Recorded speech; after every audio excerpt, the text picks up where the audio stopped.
Well, I bet this elderly man who first claimed that he was the one that shot Charlie Kirk wishes he had never done that now, because he has reportedly been caught with some disgusting material on his phone and he was arrested. According to reports, the elderly man who lied about shooting Charlie Kirk moments after the shooting took place was caught with sick child sexual abuse material on his phone. So this is 71-year-old George Zinn, and he is from Utah. He was initially thought to be the shooter after he was caught on video, being arrested just moments after Charlie was shot last week. He was soon cleared of being the suspected shooter, though, and he allegedly confessed to causing a distraction in order to keep police away from the real shooter, which, as you know, was 22-year-old Tyler Robinson, allegedly. After George was arrested, he was taken to a local hospital for a pre-existing medical condition last week. It was allegedly there at the hospital that he not only admitted to helping the suspect Tyler escape, but that he also uses his phone to view child sexual abuse material. And he said there might be some bad pictures on his phone.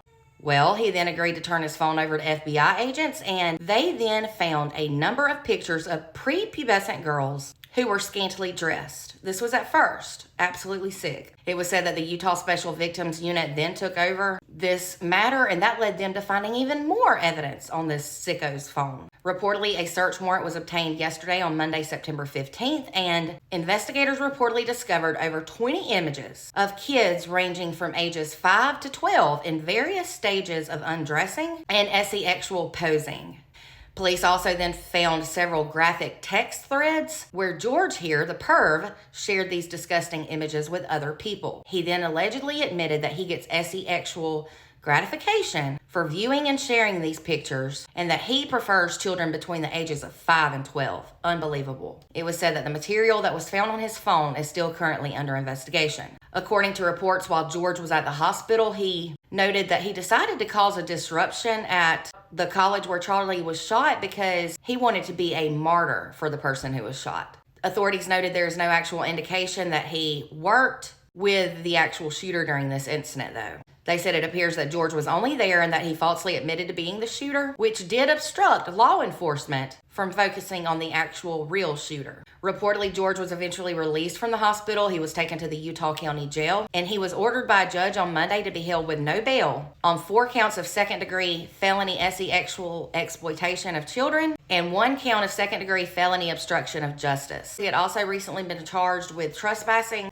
somewhere, and this was as recent as August 22nd of this year. I don't know the details of that, though.